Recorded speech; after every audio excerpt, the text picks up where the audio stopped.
शुक्लांबरधरं देवं शशिवर्णं चतुर्भुजं प्रसन्नवदनं ध्यायेत् सर्वविघ्नोपशान्तये।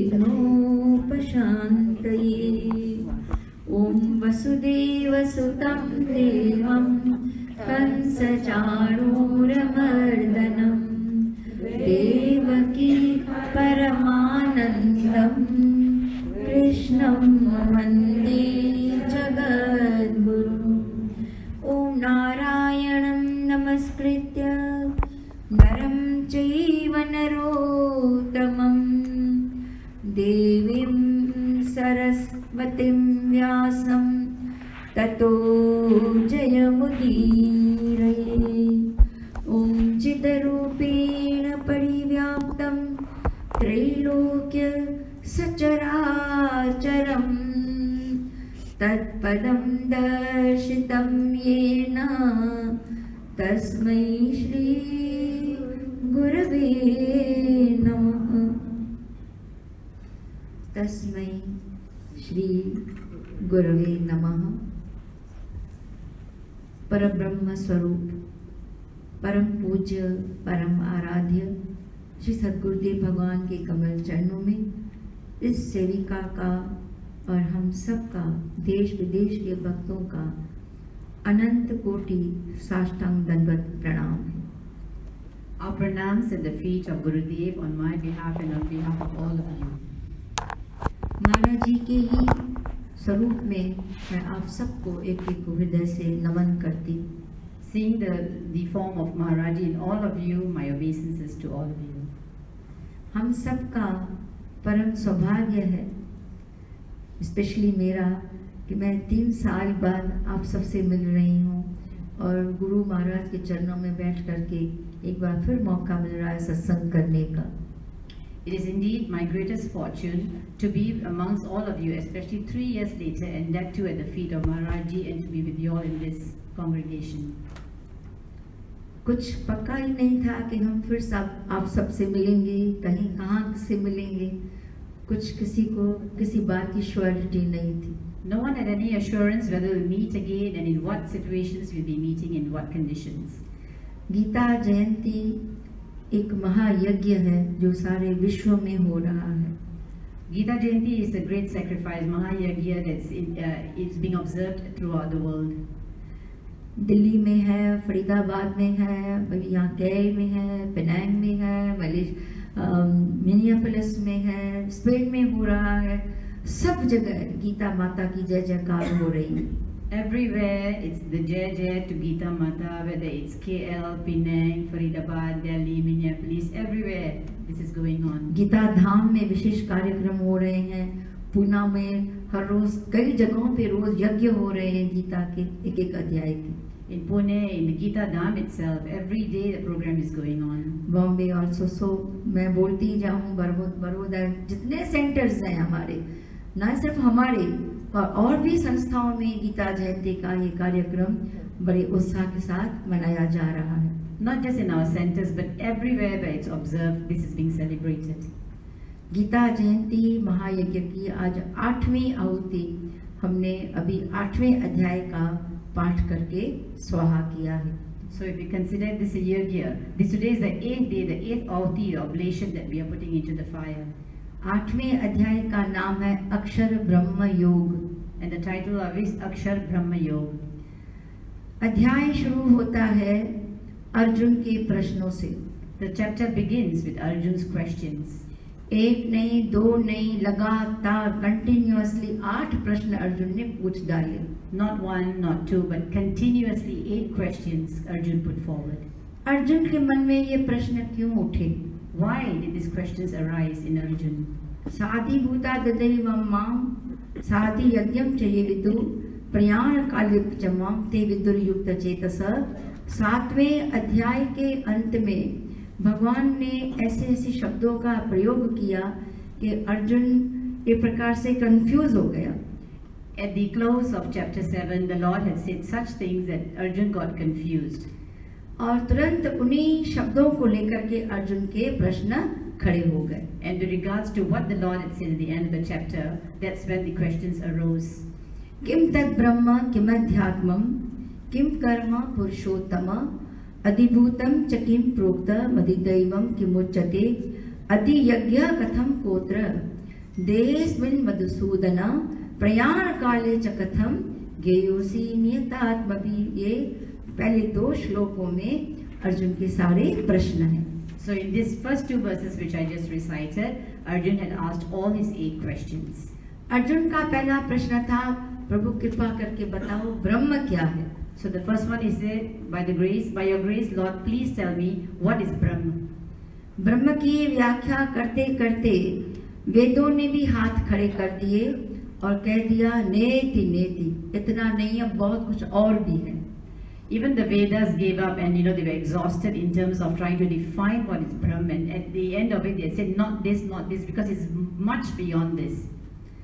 वेदों को, चारों वेदों को मिला करके 1,00,000 वर्सेस होते हैं। If you combine the 4 Vedas, there's 100,000 verses.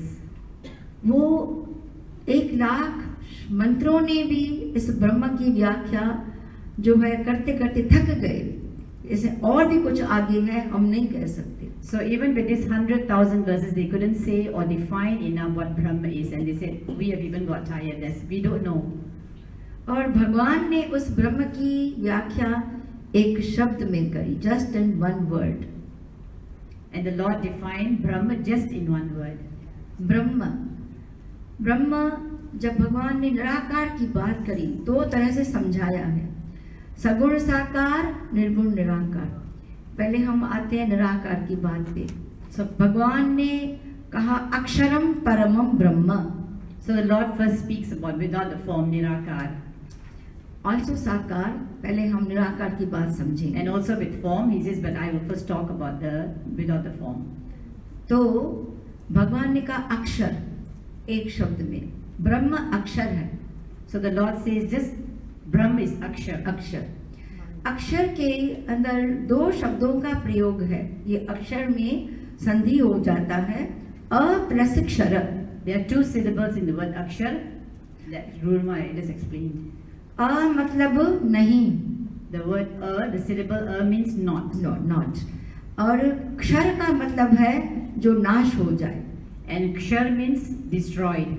जो खत्म हो जाए, नाश हो जाए, जो पेरिशेबल है। तो जो कभी मरता ही नहीं है, जो कभी नाश नहीं होता, अ से नहीं का जो है बोध होता है, वो है निर्गुण निराकार, जो कभी मरता ही नहीं है। So basically the one that is not perishable, that cannot be destroyed. प्रलय काल में भी सब कुछ नाश हो जाता है, पर वो ब्रह्म नाश नहीं होता। Even at the time of dissolution, pralaya, everything dissolves, but not Brahma. Not the Brahma.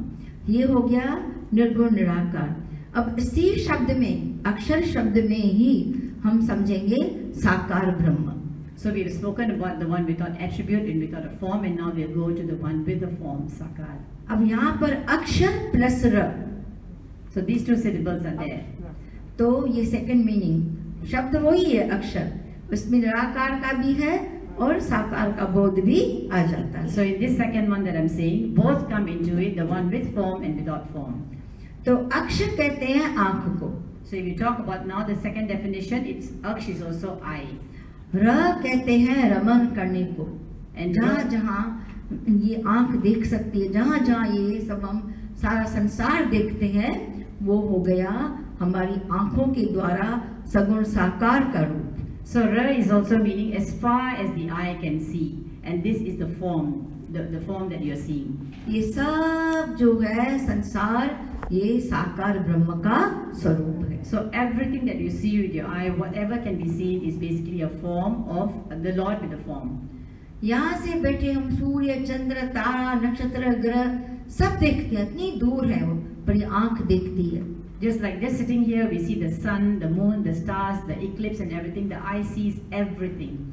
तो ये हो गया सगुण साकार ब्रह्म शब्द एक ही अक्षर, इसमें हमने निराकार भी समझ लिया और साकार भी समझ लिया। So in one word, we have seen 2 definitions, with a form and without a form. स्वभावोऽध्यात्ममुच्यते, Arjun का दूसरा प्रश्न है उसका स्वभाव क्या है ब्रह्म का। तो भगवान ने उसको बताया स्वभाव अध्यात्ममुच्यते, तो स्वभाव जो है हर इंसान का, हर जीव का नेचर अलग अलग है। So then second question that Arjun put forward was the nature of Brahma. जैसे देखो बंदर का स्वभाव है उछलना कूदना, Like every human being has their own nature. If you look at a monkey, the monkey has a nature of hopping up and down, पक्षियों का स्वभाव है उड़ना, and the birds to fly. पक्षी पैदा होते ही उड़ने लग जाते हैं। So at birth itself, the birds start flying. मछली पैदा होते ही तैरने लग जाती है, कोई And- सिखाता नहीं उसको तैरना। And like no one has to teach the fish, but the fish starts swimming. शेर का स्वभाव है गरजना, So when you look at the tiger or the lion, they will just roar. That is their nature. हर जीव का अलग अलग स्वभाव है। So every being has their own nature. भगवान ने कहा ना एंड में आके स्वभाव जेन कौन्तेय निबद्ध स्वेन कर्मणा, अर्जुन तुम्हारा स्वभाव है, क्योंकि तुम क्या हो, क्षत्रिय हो, तुम्हारा स्वभाव है युद्ध करना, वो तो तुमको संन्यास लेने के बाद भी नहीं बैठने देगा। अर्जुन ने कहा था मैं संन्यास ले जाऊंगा, भिक्षा मांग के खा लूंगा, पर मैं लड़ाई नहीं करूंगा, युद्ध नहीं करूंगा। And we know that Arjun was saying at the beginning of the battle that I will not fight, and he said, I'll take sannyas and I'll just become a saint and I'll do that. But then the Lord tells him at the end, he says, no, your nature is you're a kshatriya, you're a warrior, you will fight. तो अगर तुम पहाड़ों पे भी चले गए, जंगलों में चले गए, तो भी तुम्हारा स्वभाव तुमको वहां चैन से बैठने नहीं देगा। You can go and retire, you can go up to the mountains and sit there, even then your nature will not leave you. तुम्हारी भुजाएं फड़फड़ाएंगी, तुम वापस उस युद्ध स्थल पे आओगे। And you start trembling and you'll just come back down here to fight. इसलिए अच्छा है कि इज्जत से सम्मान पूर्वक यहीं पे युद्ध करो। So with due respect, you should sit down here and do your duty. अब सबका अपना अपना स्वभाव है। ब्रह्म का स्वभाव क्या है?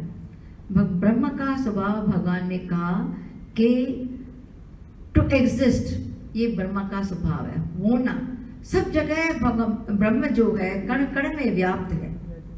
So then, when Arjuna had asked what's the definition of Brahma, so now the Lord is saying the definition of Brahma is to exist, because everything, every atom, every molecule that you see, it is the Lord, the very smallest that it is. जिसकी व्याख्या भगवान आगे 12वें अध्याय के 3वें श्लोक में करेंगे। ये त्वक्षरम निर्देश भव्यक्तम परिपासते सर्वत्र गमचिन्त्यम च कूटस्थम चलम ब्रह्मम्। उस ब्रह्म के सिवा कोई जगह है ही नहीं, तो उस ब्रह्म का स्वभाव है to exist everywhere. And this will be continued further in chapter 12, verse 3, where the Lord will say, in the third verse, where the Lord will say, Brahma is everywhere, just nowhere it is not. इसलिए तुम समझते हो मैं इनको मारूंगा, ये मरने वाले हैं नहीं। So you are thinking here that you're going to kill these people, that you're going to be in the war. They're not going to die. शरीर मर जाते हैं, पर आत्मा तो अमर है। Because the body is the one that dies, but not the soul. तीसरा अर्जुन का प्रश्न है कर्म क्या है? So the third question that Arjun posed to the Lord was, what is karma? आप समझेंगे भगवान इतना सारा, अर्जुन विद्वान है, उसको पता नहीं खाना पीना चलना फिरना ये सारे कर्म हैं। So you must be thinking, Arjun is such a wise person, such a clever person. Does he know what's karma? Karma is basically eating, drinking, sleeping, all these activities. Arjun जानता था, परंतु भगवान के मत के अनुसार सच्चा कर्म ये सब चीजें कर्म नहीं है, ये क्रियाएं हैं, मात्र क्रियाएं हैं। But in the real meaning, this is not karma. Is not these activities. These are what you call the actions that we just do, but they are not karma. तो सच्चा कर्म क्या है? भगवान ने कई शब्दों का प्रयोग किया। ब्रह्म के लिए सिर्फ एक शब्द का प्रयोग है, अक्षर, जस्ट वन वर्ड। कर्म के लिए भूत भावोद्भव करो विसर्ग कर्म संगित। तो अर्जुन को भगवान ने कहा सच्चा कर्म वो है जिसमें त्याग है। So for all other words, the Lord defined in one word. But when he says that, when he had to describe karma, when he explained, he said the real karma is where there's sacrifice. जब दूसरों के लिए त्याग करते हैं तो वो असली कर्म है। When you sacrifice for the sake of others, that is the true karma. समाज की सेवा करना ये सच्चा कर्म है। Doing our duty to society. अपने लिए तो जानवर भी जीता है। Even an animal lives for itself alone. स्कूलें खुलवाना, पाठशालाएं खुलवाना और कुएं खुदवाना, ट्यूबवेल, आजकल तो वो ट्यूबवेल्स के सब जगह चल रहे हैं। तो इस प्रकार से गरीबों की मदद करना, बच्चों को पढ़ाना, उनको ऊंचा उठाना, ये असली कर्म है। Constructing schools, setting up schools for children, giving them education, digging up wells or tube wells and giving people life and water. This is the true karma, the service of others. दान देने वाले को पता नहीं ये दान कहाँ जाता है। So when donation is given, the donor doesn't even know where it goes. That's दान देने वाले को पता नहीं कि कहाँ से आया। and the one who's receiving the donation doesn't know where it's coming from. ये है असली कर्म भगवान के लैंग्वेज में। This, in the Lord's words, are the true karma. फिर अर्जुन ने पूछा अधिभूत क्या है? भगवान ने बताया ये शरीर हमारा अधिभूत है। Then Arjuna asked, what is Adibhut? And the Lord says, this body of ours is Adibhut.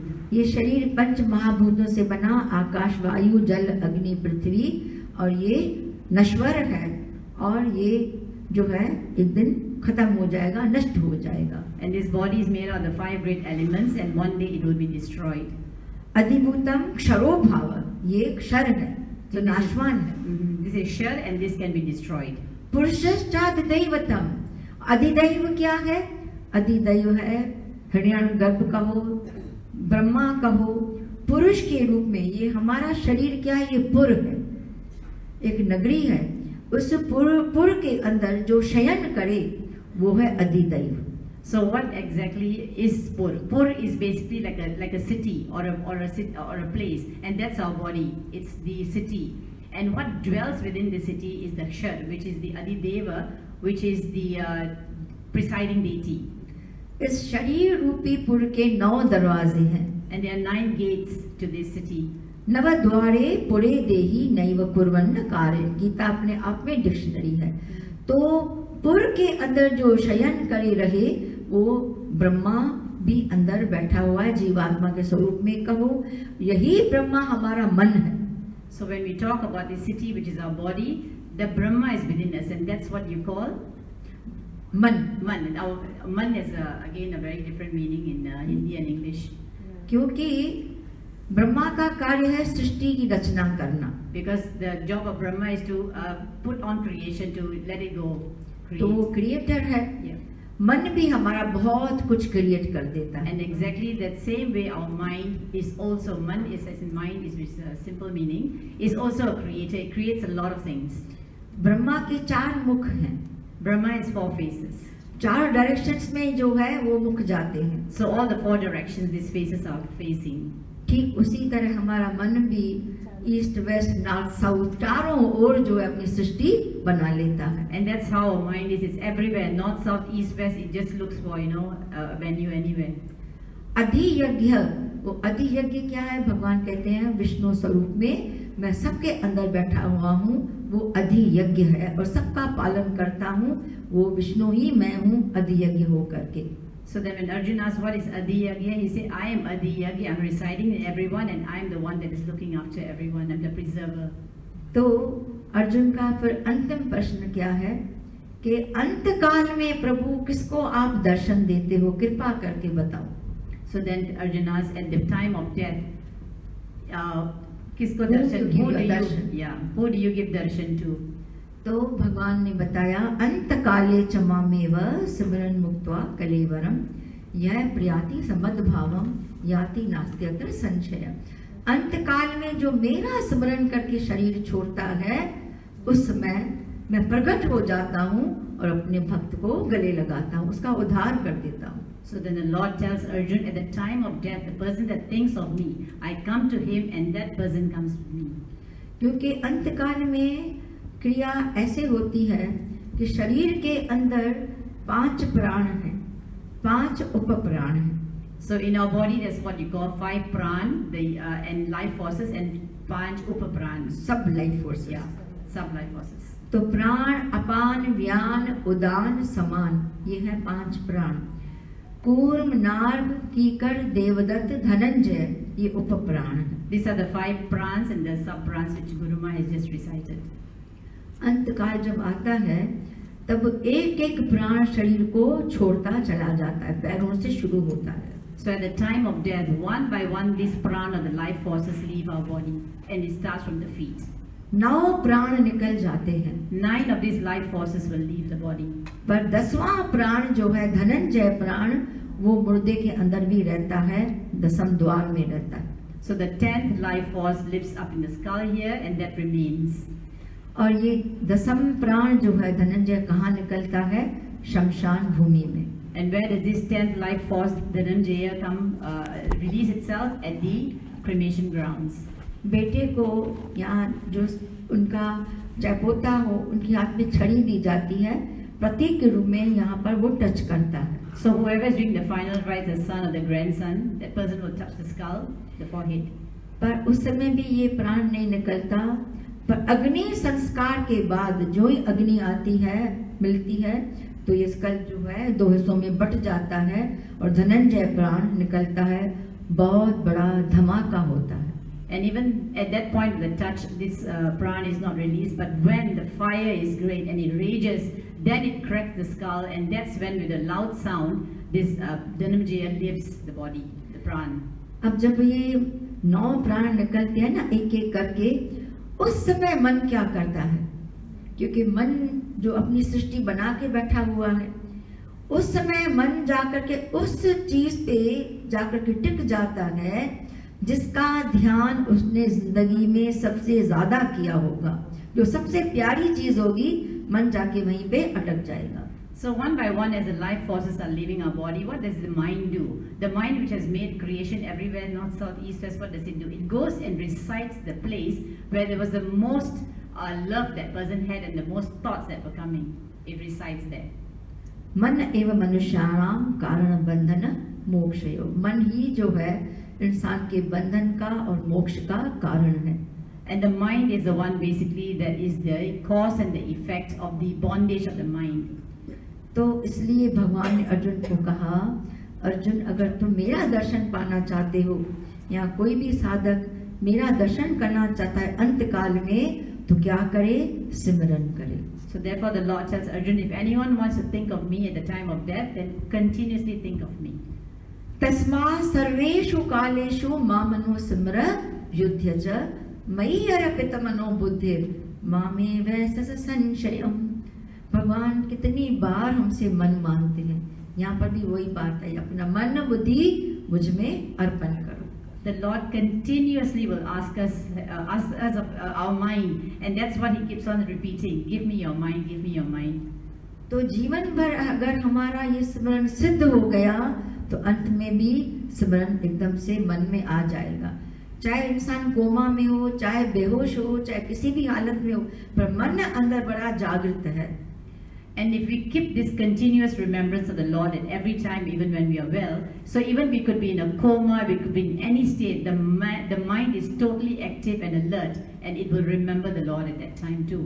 सर्वेषु कालेषु, इसलिए अर्जुन हर समय तुम काम भी करो, पर मेरा ध्यान मत छोड़ो, मेरा चिंतन मत छोड़ो, मुझे हमेशा याद रखो। That's why the Lord tells Arjun that whatever you do at every time, keep me in your mind. Remember me. सिमरन की महिमा सारे ग्रंथों ने, सारे शास्त्रों ने बताई है। This thing about remembrance, Simran, is in all scriptures. It's ever in the Granth, it's everywhere.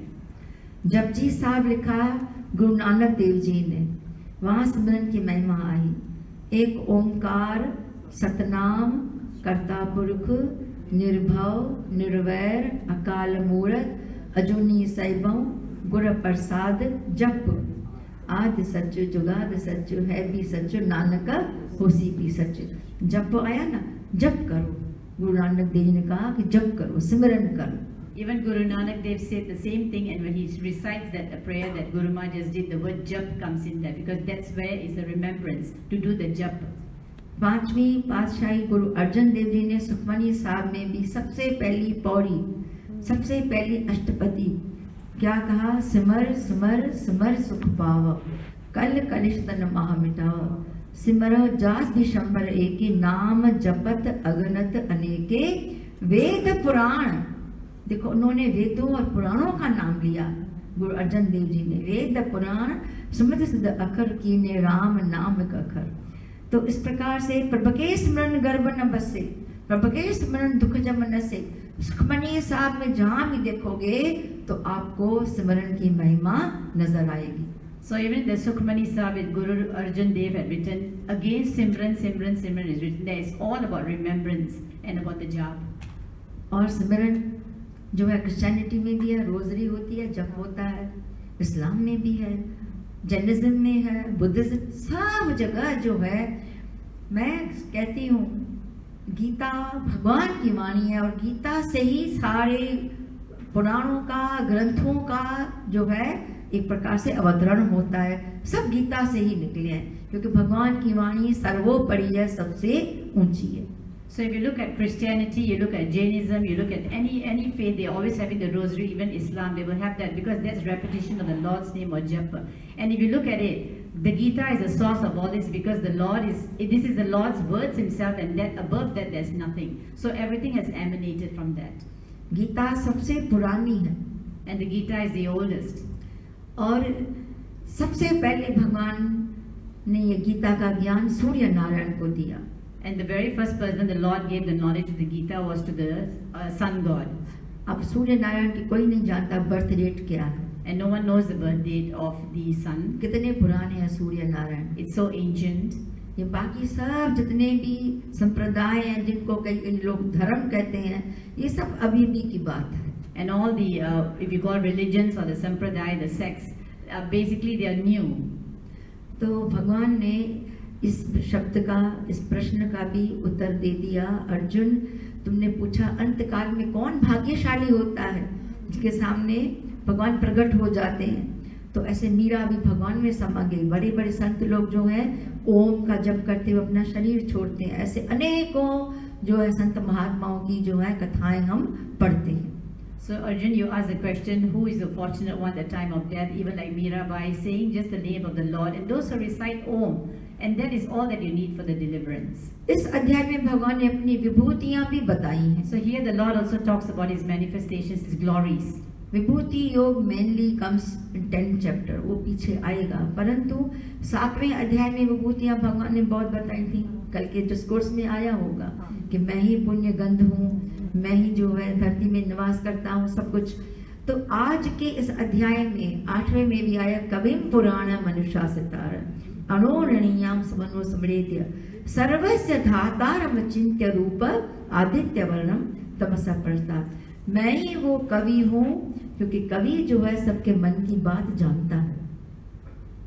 So the Lord has spoken about His glories, not just in chapter 10, in chapter 7, which you all would have recited yesterday, is also there. And in this chapter, the Lord speaks about saying that I am the Kavi. And Kavi is someone that is able to also look and understand the person and can look into the other person.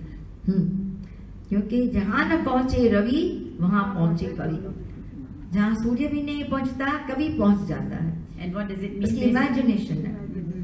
Where even the sun doesn't shine, the Kavi can go there. That means this is where they are able to look even beyond the sun.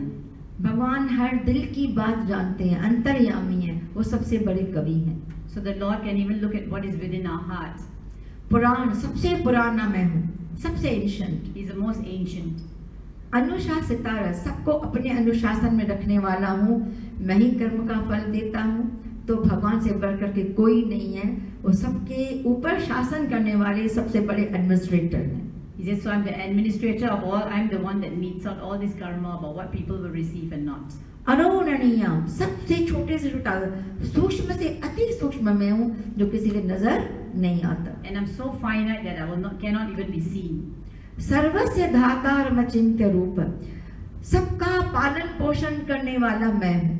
And I'm the one that basically looks after everybody, nourishes everybody. क्योंकि भगवान का एक नाम है सर्वतोमुख, सब जगह भगवान के मुख फैले हुए हैं। So the Lord has a name too, where He has faces all around, and that's where He can see everything.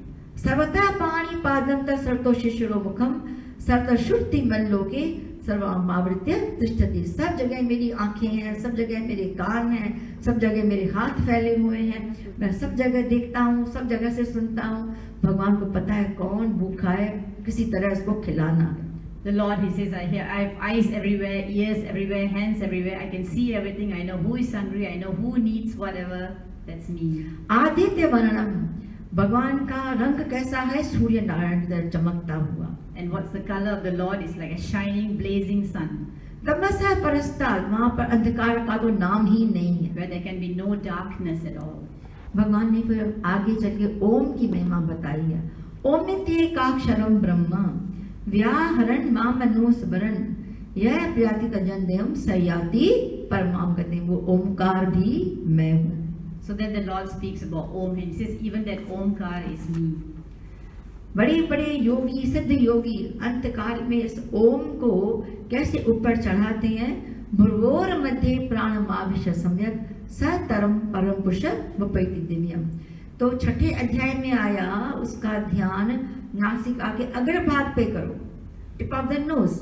ये छठा अध्याय प्रैक्टिस का है, पर वो ध्यान जब आगे बढ़ता है तब 8वें अध्याय में आया कि दोनों भ्रुवों के बीच में, भ्रुवोर मध्य प्राणमाविश सम्यक, दोनों भ्रुवों के बीच में सारे प्राणों को स्थापित करते ओमकार का जप करते हुए सच्चे योगी, जो पहुंचे हुए योगी हैं, दसम द्वार से अपना प्राण छोड़ देते हैं। So in chapter 6, which is yoga of discipline, this is where the Lord teaches about meditation, and he said to focus at the tip of the nose. But in chapter 8, this advanced sense is bring your life force between your eyebrows, and this is how those people who have really attained, their life force is able to go out the Dhananjaya to the skull. ब्रह्मरंध्र जिसको कहा जाता है। भक्तों की महिमा बताई। अनन्य चेतः सततम यो माम सुनति नित्यशः तस्याहं सुलभा पार्थ नित्य युक्त योगिना। ऐसे जो नित्य निरंतर मेरे में लगे हुए हैं स्मरण के द्वारा, वो बहुत ही भाग्यशाली होते हैं, उनको मैं तुरंत मिल जाता हूँ, सुलभ हूँ मैं। And those who constantly think of me, they are really fortunate. I will immediately come to them. यहाँ पर कहा मैं बड़ा जल्द सुलभ होता हूँ उनको, परंतु मेरे भक्त मुझसे भी ज्यादा बढ़कर के ऊंचे हैं। बहुनाम जन्मनाम अन्ते ज्ञानवान माम प्रपद्यते वासुदेव स महात्मा सुदुर्लभ। ऐसे जो महात्मा होते हैं वो अति दुर्लभ है, ऐसे महात्मा मिलना बड़ा मुश्किल है। मैं तो जल्दी मिल जाता हूँ, पर ऐसे महात्मा बड़े ही दुर्लभ होते हैं। He says, I can be easily attained, you know, and he said, but my devotees, the ones, the great saints and all that, they are very difficult to find. तो भगवान ने एक बात कही है कि संसार क्या है? दुखालयम शाश्वतम। ये संसार दुखों का घर है। So when he is asked, what is this world? He said, this sansar is basically an abode of just problems. जैसे सागर में जल ही जल है, संसार में दुख ही दुख है। Just like Sagar mein, in the ocean there is only Water and water. Similarly, in this world there is only grief. पुस्तकालय में पुस्तकें ही पुस्तकें हैं। So if you go to the library, you only get books. औषधालय में सब दवाइयाँ होती हैं। And if you go to a pharmacy, you get only medicine. भगवान ने कहा कि घबराओ मत, मैंने पहले ही बोल दिया, संसार में दुख ही दुख है। I've already said it, there's only problems and pain in this world. दुखों से घबराना मत। So don't get worried about dukh. पता होते हुए भी संसार दुखालय है, फिर भी इंसान सुखों को ढूंढता है। And knowing that this world is just about dukh, and yet we are looking for sukh in it. पर सुख क्या है? बहुत ही थोड़ी देर के लिए आते हैं। But what is sukh? What is happiness? It's just so short-lived. और दुख क्या है? चलते ही रहते हैं। And वो what is सच्चे साथी हैं इंसान के। And what is dukh? That is actually our real companion. They are always there. They just keep coming back again and again. तो इस प्रकार से भगवान ने इतनी सुंदर चीजें इस अध्याय में बताई हैं। ब्रह्मा की आयु बताई, तो आ ब्रह्म भुवना लोका पुनरावर्तिनो अर्जुन मामुपेत तो कौनते पुनर्जन्म न विद्यते। ब्रह्मा के लोक तक भी अगर इंसान कोई गया, साध गया, उसको भी वापस लौटना पड़ता है, परंतु जो मेरे पास आता है ब्रह्मा के लोक के ऊपर सीधा, वो गोधाम है, भगवान का धाम है, साकेत धाम है, किसी भी नाम से बुला सकते हो। वहां पहुंचने के बाद कोई वापस नहीं लौटता। So he says, even if you go to Brahmalok, you will return to this world. But he said, if you come to my world, call it what you want to go lok or whatever, you will never. There's no return for you. You won't come back to this world of dukh. उस लोक तक पहुंचने के लिए बहुत बड़ी साधना है, बहुत बड़ा तप है, But बहुत to बड़ी reach there, there are a Upasana lot है। of austerities that you have to do. There's a lot that to attain it. अब ब्रह्मा की आयु बताइए। सहस्र युग पर्यंत महर्षि ब्रह्मणो विदु रात्रिम युग सहस्रांताम तेहो रात्रि विदो जना। तो 4 युग हैं हमारे, सतयुग, त्रेता, द्वापर युग और कलयुग। तो ये 4 युगों की जो आयु है, एज है, उसमें हमको कैलकुलेट करना है ब्रह्मा की आयु कितनी बनती है।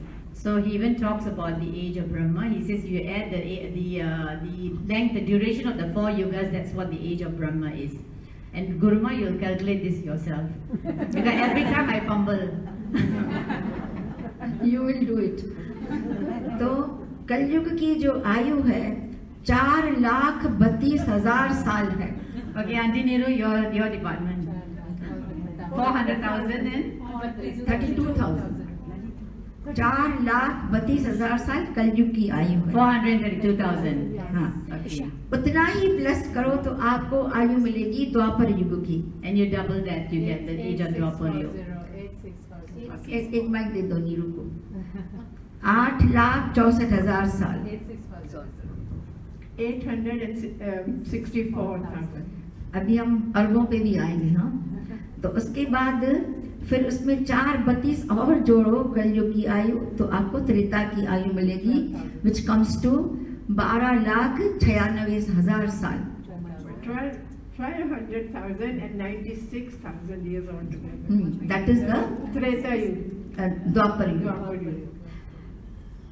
और 4 लाख और प्लस जोड़ो उसमें, तो आपको आयु मिलेगी सतयुग की, तो इट कम्स टू 17,20,000 साल। 1,700,000 plus 220,000. कोई चिंता की बात नहीं है, इनको कुछ याद भी नहीं रहेगा। That is Satyuga. चारों युगों की आयु का सम टोटल करो, which comes to 43,20,000 years। 43,20,000 years। तो ये ब्रह्मा का एक दिन अभी हुआ नहीं है। 1000 बार ऐसे सतयुग आए, द्वापर आए, त्रेता आए और कलयुग आए, 1000 बार। तो 43,20,000 years को 1000 से मल्टीप्लाई करो तो होगा ब्रह्मा का एक दिन। 43,000 lakh you multiply by 1,000 and that will be 1 day of the Brahma. अब मैं हिंदी में बताती हूँ, ये होगा 4,32 करोड़ साल का ब्रह्मा का एक दिन। अब अरब को क्या कहते हैं मुझे नहीं पता। ये ब्रह्मा का सिर्फ एक दिन है और इतनी ब्रह्मा की एक रात है। So in that way 43 trillion. Brahma का एक दिन उसको कहते हैं कल्प। हाँ, कल्प। तो एक जब ब्रह्मा का दिन खत्म होता है तो फिर ब्रह्मा की फिर एक रात भी होती है।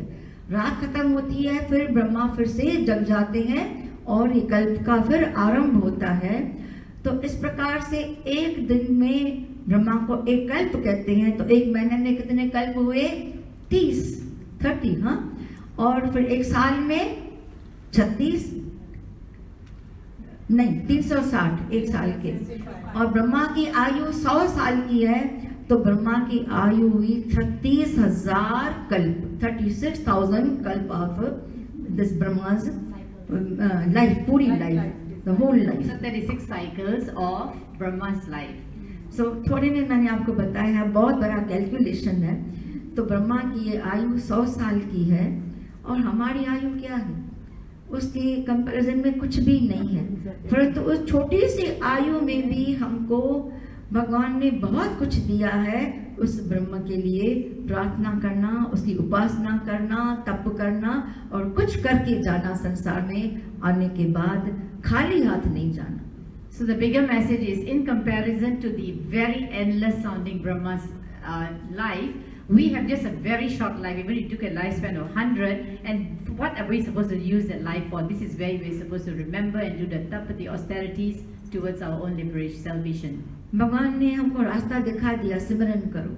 सिमरन का खजाना भर करके हम धनवान होकर के संसार से जाएं, खाली हाथ न जाएं। And when we think of the Lord, remember and Simran, this is the one that basically gives us our true wealth. When we leave this world, we leave rich. Gita का पाठ भी सिमरन है। गीता का किसी श्लोक का पाठ करो, वो भी सिमरन है। गुरु मंत्र का सिमरन करो, वो भी सिमरन है। ओंकार का सिमरन करो।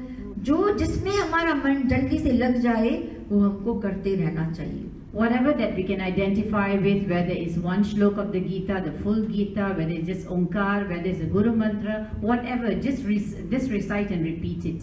बस भगवान के चरणों में प्रार्थना करते हैं हमारा एक भी श्वास बिना नाम के जो न हो खाली न जाए, एक भी श्वास. So what we should actually pray is not even one breath of ours should be without the name of the Lord or the remembrance of the Lord. भगवान ने एंड में दो रास्ते बताए हैं, उत्तरायण और दक्षिणायन. So the Lord speaks at the end there of the northern path and the southern path. अग्नि ज्योतिरा शुक्ल षणमासा उत्तरायणम तत्र प्रयागा गच्छन्ति ब्रह्म ब्रह्म विदोजना. ये सब कैरेक्टरिस्टिक्स हैं जो इस द्वार से जाता है उत्तरायण के. मैंने जनवरी से, लिटरल मीनिंग इज जनवरी से लेकर के जून तक ये उत्तरायण माना गया है और फिर जुलाई से दिसंबर तक ये दक्षिणायन माना गया है. भीष्म पितामह जो है 58 दिन शरशैया पे सोए हुए थे, लेटे हुए थे. जब उत्तरायण आएगा 14 जनवरी को हम उत्तरायण मनाते हैं, उस समय मैं अपना प्राण छोड़ूंगा क्योंकि वहां उस समय जाते ही मुक्ति की प्राप्ति होती है. Then the Lord speaks of the northern solstice and the southern solstice, and what it is said, it starts in January 14, and that's what up to June, January, up to June, then July to December is the Dakshinayana. Yeah. And so when Bhishma Pitama was at the battlefield and he was all the arrows, he waited, he called his death only when it turned to the northern solstice, and that's when he gave up his life. तो Because there's no return. Guru Maharaj said no that, return yeah. from तद्धामा परमम मम. तो उस प्रकार से अग्नि का मार्ग हो, दिन का समय, उसमें बहुत धूप होती है, अच्छी रोशनी होती है, प्रकाश होता है. और षणमासा उत्तरायण, 6 महीने उत्तरायण की, this is the literal meaning I am telling you.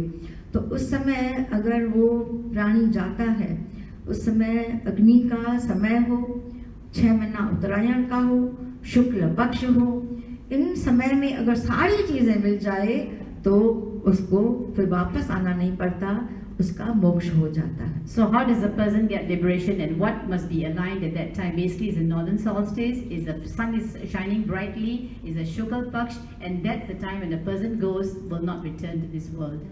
दक्षिणायन में फिर रात का समय होता है, तो रात का चंद्रमा हो और कृष्ण पक्ष हो, क्योंकि उसमें डिसेंडिंग मून होता है और उसमें उत्तरायण में राइजिंग मून होता है.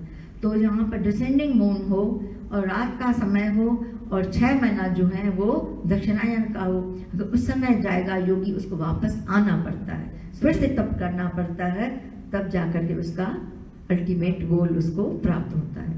And the southern solstice is when it's Krishna Paksh, when it's dark, and when there's the southern solstice, dark ek aur tha? 6 months. Waning moon, that's right, the waning moon, yeah. And that's when the person will go, but will come back again. Come back again. तो भगवान ने ये बात कही, पर इसका आध्यात्मिक अर्थ महाराज जी ने बताया कि उत्तरायण और दक्षिणायन हमारे शरीर के अंदर है. But the Lord says these two are also within us, the northern and the southern solstice. नाभि से ऊपर अगर प्राण कहीं भी ऊपर के हिस्से से निकले तो वो उत्तरायण माना जाएगा. So if our life force leaves our body above the navel, anywhere above the navel, then it is considered as a northern solstice liberation. और अगर नीचे से प्राण गया तो वो दक्षिणायन माना जाएगा. And if it's from below the navel, then it is basically the southern solstice that you have left. भगवान एंड में अर्जुन को एक आदेश देते हैं, इसलिए अर्जुन तुम योगी बनो. वेदेषु यज्ञेषु तपस्सु चैव दानेषु यत् पुण्य फलम प्रतिष्ठम अतेति तस्रमिदं विदित्वा योगी परम स्थान उपैति चार्यम. योगी उस परम स्थान को प्राप्त करता है. वेदों का फल नहीं चाहता, यज्ञों का फल नहीं चाहता, तपस्या का फल कुछ भी नहीं चाहता, सारे फल को लांघ करके उस परम परमात्मा से वो मिल जाता. So at the end of this chapter, then the Lord commands Arjun, you become a yogi. Just don't think about the Vedas, don't think about any of this, whatever, because the yogi is beyond all that, because those are all finite fruits. You give your biggest leap and cross that, and then you think about just become a yogi. The bottom line is कि किसी भी कर्म का फल नहीं चाहता। Yeah, and never ever crave for the fruit of Jai. whatever actions that we चाहे यज्ञ perform. हो, दान हो, तप हो, वेदों का अध्ययन हो, कुछ भी हो, किसी का भी वो फल नहीं चाहता। इसलिए वो सारे फलों को लंघ करके उस परमात्मा का जो सबसे बड़ा फल है उसको प्राप्त करता है। Because the only fruit that he will want is basically the blessings of the Lord, to be at the feet of the Lord. इन्हीं शब्दों से ही विराम लेते हैं। वो श्री कृष्ण चंद्र भगवान की हम दिल्ली में 5 बार करते हैं वसुदेव सुतम देवम। You permit me. वसुदेव सुतम देवम कंसचानूरमर्दनम देवकी परमानंदम कृष्णं वंदे जगद्गुरुं।